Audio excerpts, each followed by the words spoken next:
Some children don't really get to be children.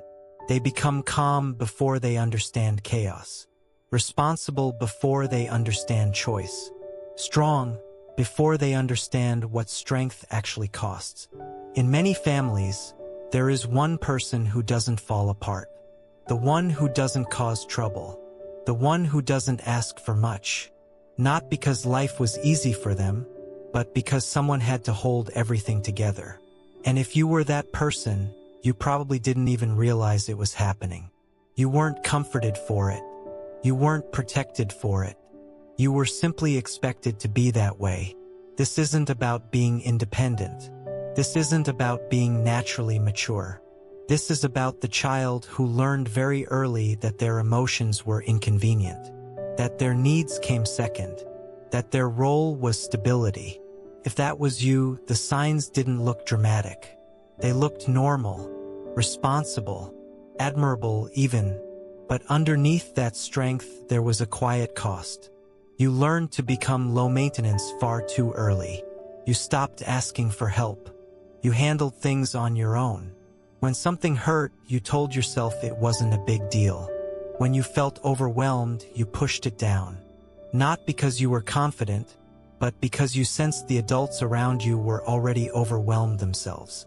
Maybe there was stress in the home, maybe conflict, maybe emotional instability that no one explained but everyone felt. And you adapted. You told yourself they had enough to deal with.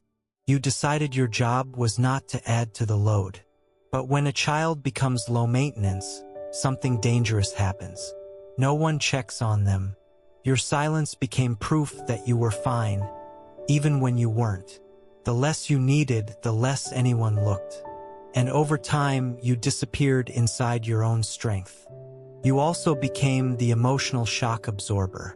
Every family with tension needs somewhere for that emotional pressure to go, and often it lands on the strong one. You were the one people vented to, the one who listened to problems that weren't yours, the one who stayed calm when others panicked. You learned how to read the room, how to sense moods, how to adjust yourself to keep things from exploding. You absorbed stress that didn't belong to you. Adult worries, adult emotions, adult responsibilities. But shock absorbers wear out. When a child constantly regulates the emotions of others, they never learn how to process their own. So instead of feeling, you coped. You distracted yourself. You shut down. You told yourself you were just tired, just busy, just dealing with life. But it wasn't just tiredness. It was emotional overload with nowhere to go. People probably called you mature, responsible, the easy child. Sounded like praise, and part of you was proud of it. But maturity that comes from pressure is not growth. It's survival. You learned to act older because there was no room to be young. While other kids were allowed to make mistakes, you were trying not to make waves. While others were allowed to be messy, you were trying to stay stable. You skipped stages. And now, as an adult, you may feel like you never really had a childhood, just a long period of managing situations you didn't create. You might even feel uncomfortable when things are calm, because chaos was familiar and calmness feels unfamiliar. One of the clearest signs you were the strong one is how hard it is for you to ask for help now. You don't reach out easily when you're struggling. Not because you don't need support, but because needing it feels wrong. Your nervous system learned early that other people already had too much going on. So now, even when you're overwhelmed, you say you're fine. Even when you're exhausted, you say you've got it handled. Independence became your identity. But underneath that independence is a deep discomfort with being vulnerable. You were trained to be the support system, not the one who needs one. So when you do need someone, you feel guilty, weak, or dramatic, even though you would never judge someone else that way. You probably also feel responsible for everyone. When someone in the family is upset, you feel it. When there's conflict, you feel like you should fix it. When something goes wrong, you wonder what you could have done differently, even if it had nothing to do with you. Growing up, your role was stability. And now your brain believes that if something falls apart, you should have prevented it. That's not responsibility. That's emotional conditioning.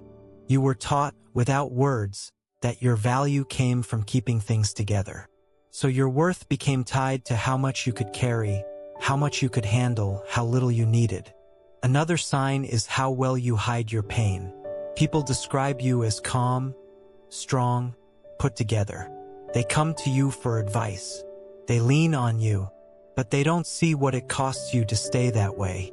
You cry in private. You break down alone.